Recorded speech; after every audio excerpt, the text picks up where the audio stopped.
Hello everyone, welcome to this week's video. Today we're talking about the story sequence chart. Now a story sequence chart is very useful when we're doing several different things. When you're summarizing a narrative, when you're working on a critique of a story, and also when you're writing your own stories. The reason is, it breaks down all of the things that a story is about, and it puts them into easy to group categories.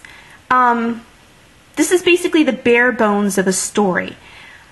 Once you have the dialogue, the explosions, all the action and everything back in, you have something that's a little more interesting. But this helps us to understand a story from more of a writer's perspective and also an analyst's perspective. So, let's go ahead and get started. First off, we're going to use Star Wars Episode 4, A New Hope, which is a rather familiar story. And it's also very fun and easy to break down. So let's see. First off, we have our setting.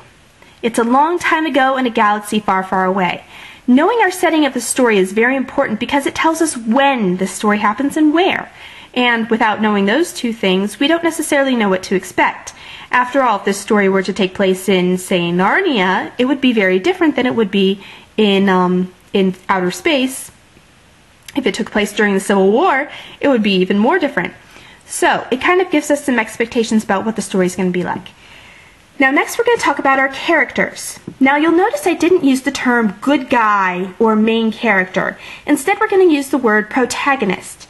It's a Greek term, and I feel that it's a bit more accurate. After all, sometimes things get a little complicated with characters, so by using protagonist for the person who the story is about, it works better in the future.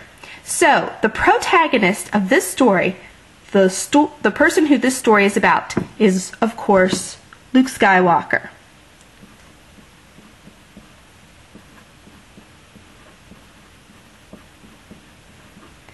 And of course we know that the antagonist, the person who is working against the protagonist, is the infamous Darth Vader.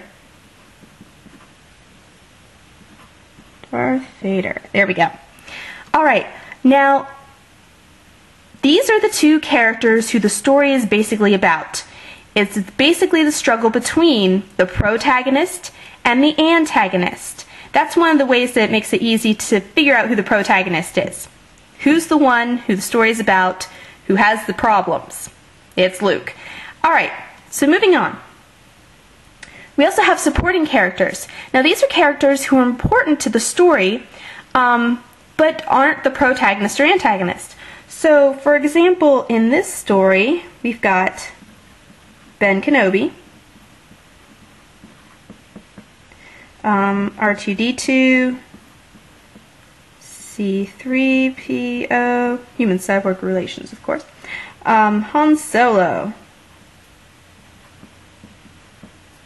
Chewbacca, everybody's favorite Wookiee, and Princess Leia. Oops, there we go, Princess Leia. Now, there are lots of other characters in the story. And if you're a Star Wars enthusiast, you're saying, well, what about this person? What about Uncle Owen? What about Aunt Beru? We're just going to write down the main supporting characters, the most important ones, so that way we don't clutter up our story sequence chart too badly.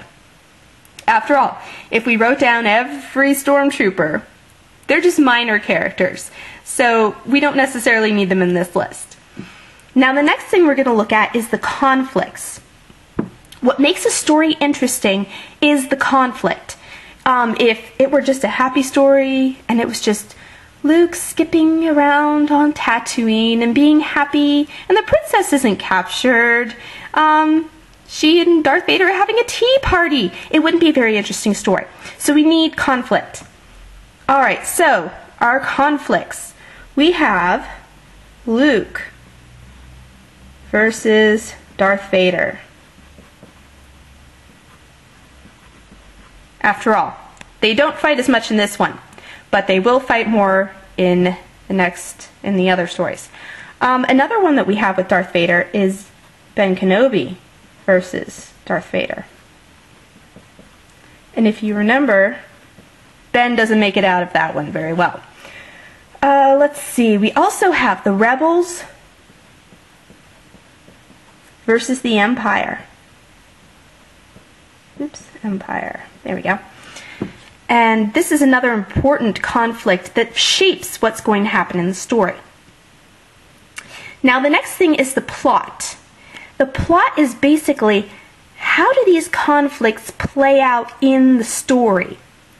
So the way that they work out in this story, on a very basic level, look like this. Let's see. First off, well, Luke's aunt and uncle are dead, killed by the Empire, and uncle dead. Let's see. They leave planet. Han and Ben and Luke, that is. They save the princess.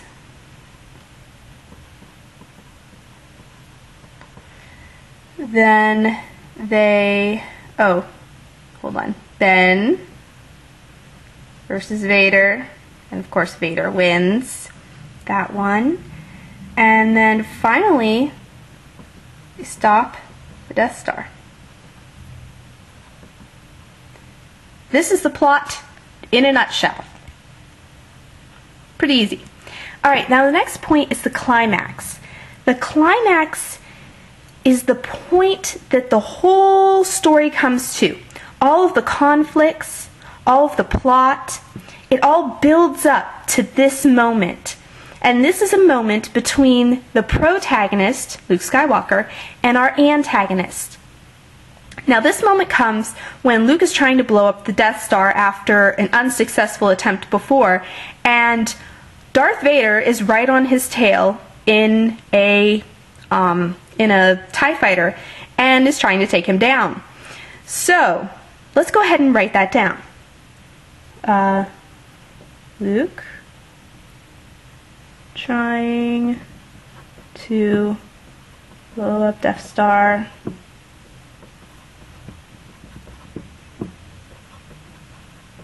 And Vader's pursuing.